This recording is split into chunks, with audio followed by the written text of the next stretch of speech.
예레미야서 1장에서 6장까지는 이 예레미야서의 이 서두에 해당되는 부분으로서 예레미야서에서 기록되어져 있는 선지자 예언의 이 본질적인 내용들이 선포되어지고 있습니다. 그중 1장은 이 선지자 예레미야의 소명에 관련된 내용이 기록되어져 있고, 그리고 2장에서부터 6장까지는 남유다의 죄와 징벌, 그리고 하나님의 구원 의지와 회개로의 촉구에 대한 내용들이 기록되어져 있습니다.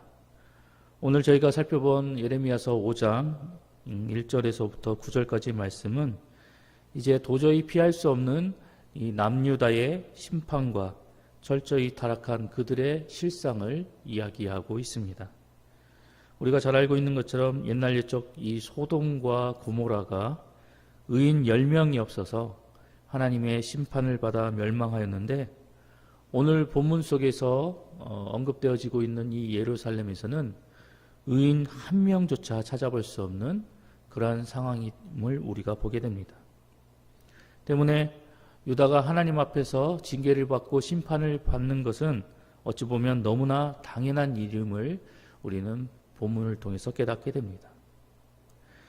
또한 하나님의 백성이라 자칭하는 이 유다 백성들이 그동안 하나님 앞에 보이고 하나님 앞에 나타났던 수많은 맹세들 역시 그 모두가 다 거짓이다라고 선지자는 우리에게 이야기를 하고 있습니다. 어느 것 하나 하나님 앞에서 인정받는 그런 모습조차 찾아볼 수 없는, 하나에서부터 열까지 모든 것이 죄악의 투성이임을 발견하게 된 이 선지자, 그리고 그들을 향해서 하나님의 징계와 심판을 선포할 수밖에 없었던 이 선지자의 마음은 과연 어떠했을지에 대해서 우리가 다시 한번 생각해 볼 필요가 있습니다.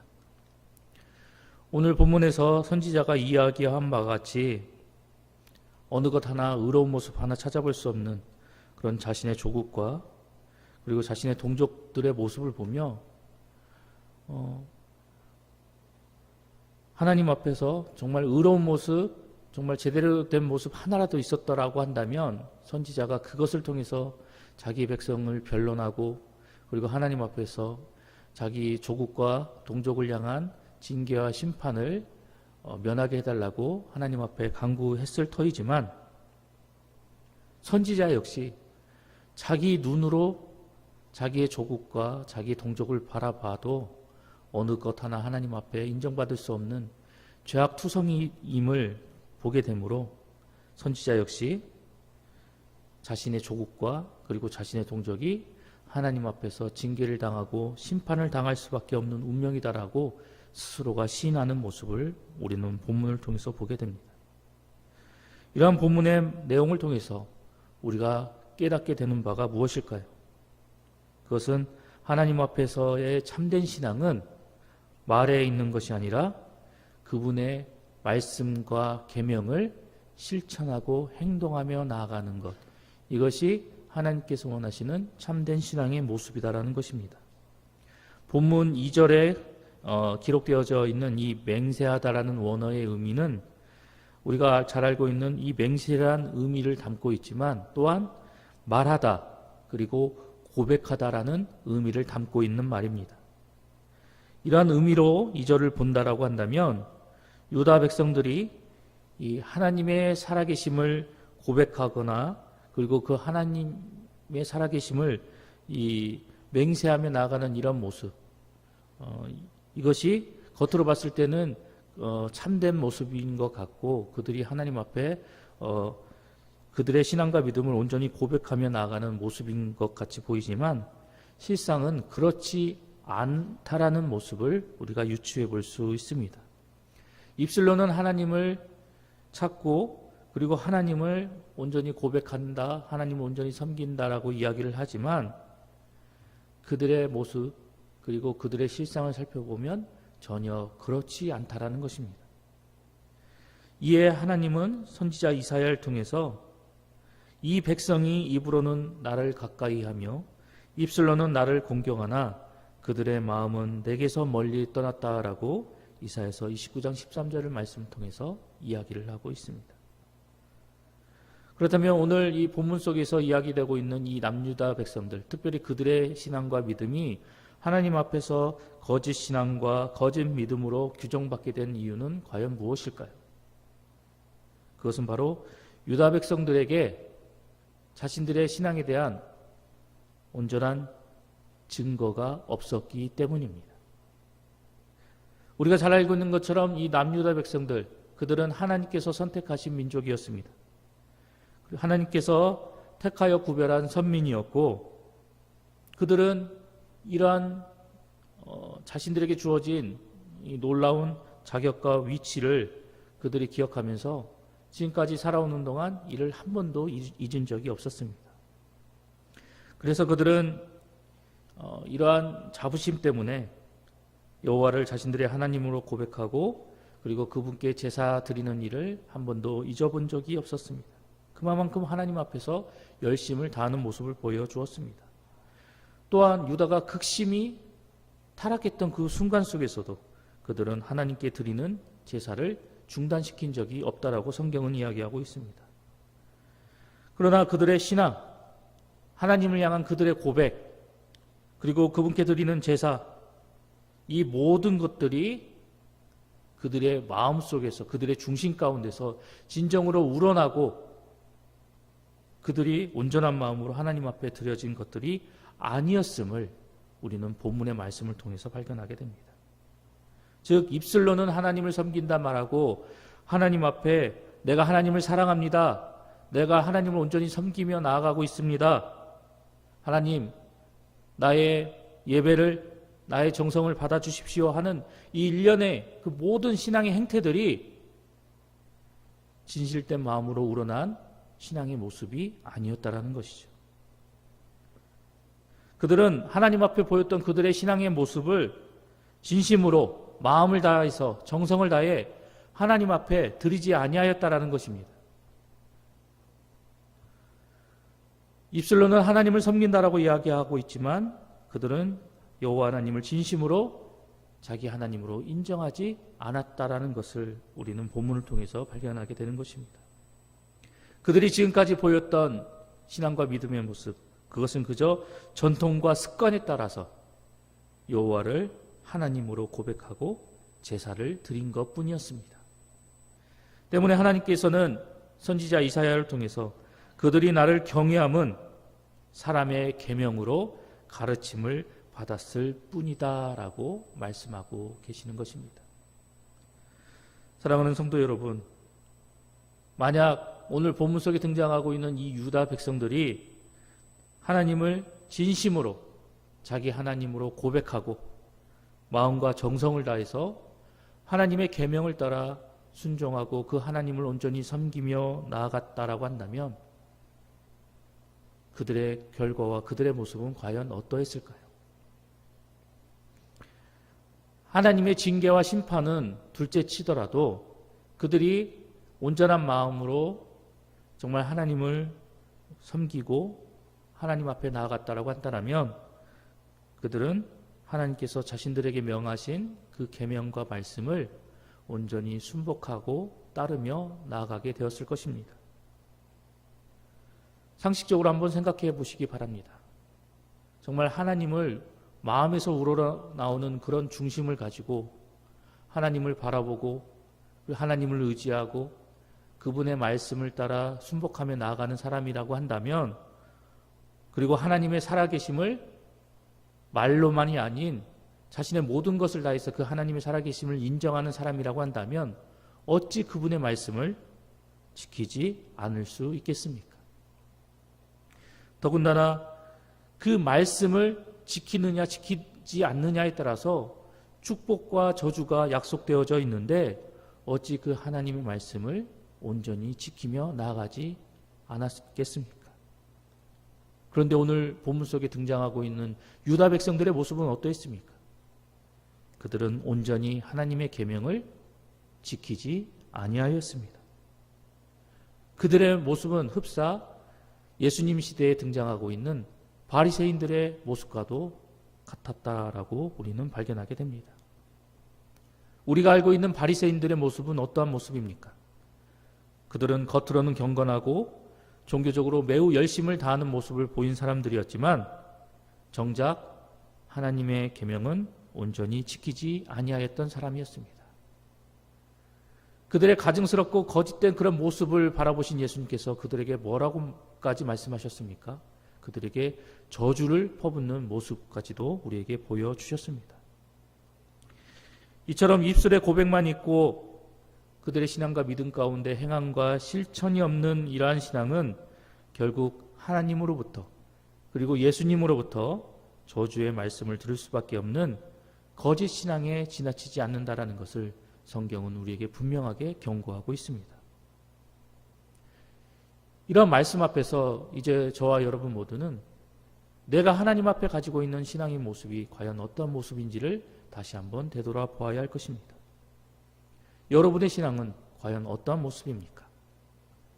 오늘 본문 속에서 등장하고 있는 유다 백성들과 같은 그런 신앙의 모습입니까? 아니면 하나님께서 찾고 계시는 참된 신앙의 모습입니까? 만약 여러분들께서 참된 신앙과 믿음의 소유자라고 한다면 그 신앙과 믿음에 합당한 증거가 여러분의 삶 가운데서 나타나고 있습니까? 마음과 정성을 다하여서 내가 믿는 그 하나님의 말씀과 계명을 지키고 그 말씀을 따라 행하며 나아가는 것, 더 나아가 그분이 우리에게 주신 그 말씀을 삶으로 살아내고 행동으로 실천하는 것, 이것이 바로 참된 신앙의 증거이고 마땅히 나타내 보여야 할 바임을 본문은 우리에게 교훈하고 있습니다.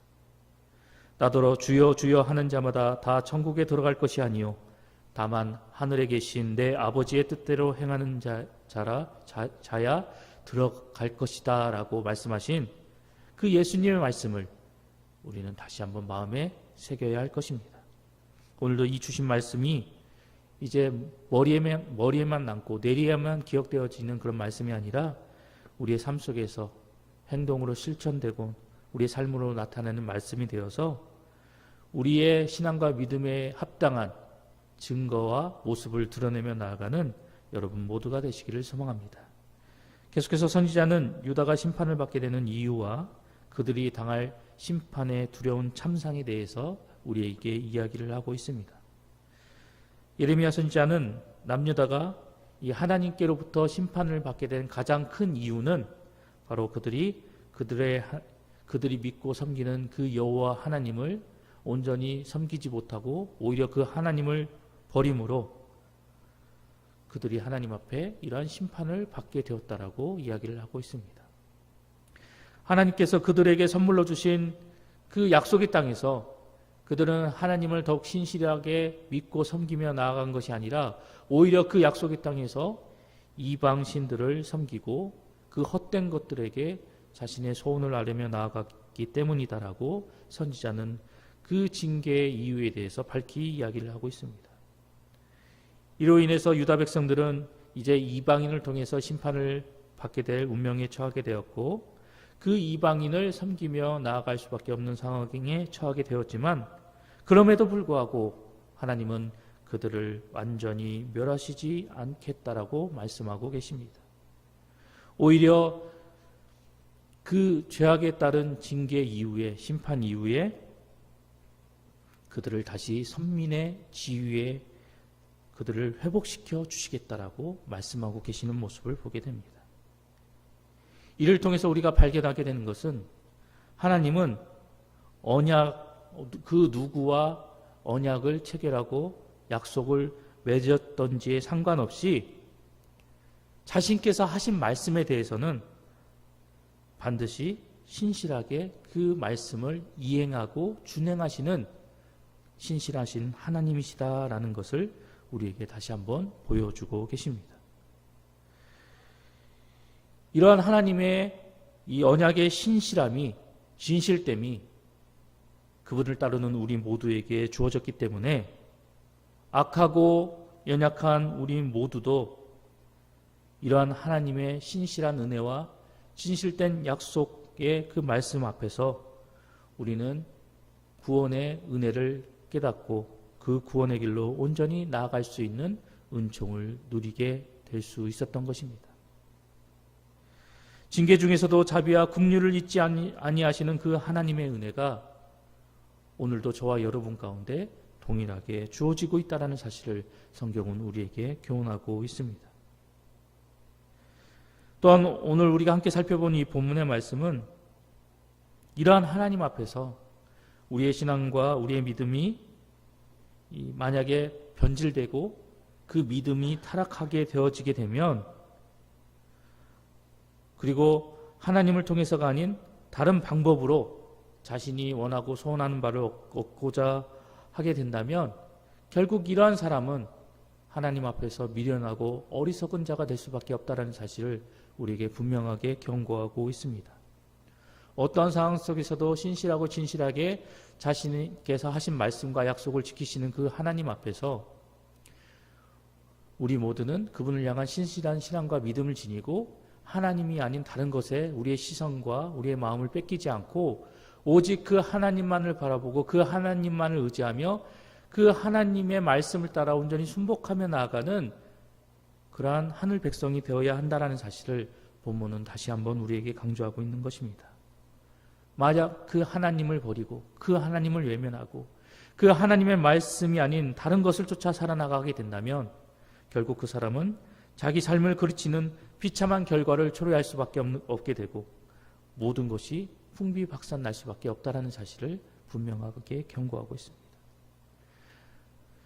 나중에서야 그 사실을 깨닫게 될 때는 이미 모든 것이 늦어버린 상황이 되고 그제서야 자신이 얼마나 하나님 앞에서 어리석고 미련하게 행동하게 되었는가를 깨달을 수밖에 없다라고 성경은 우리에게 강조하고 있습니다.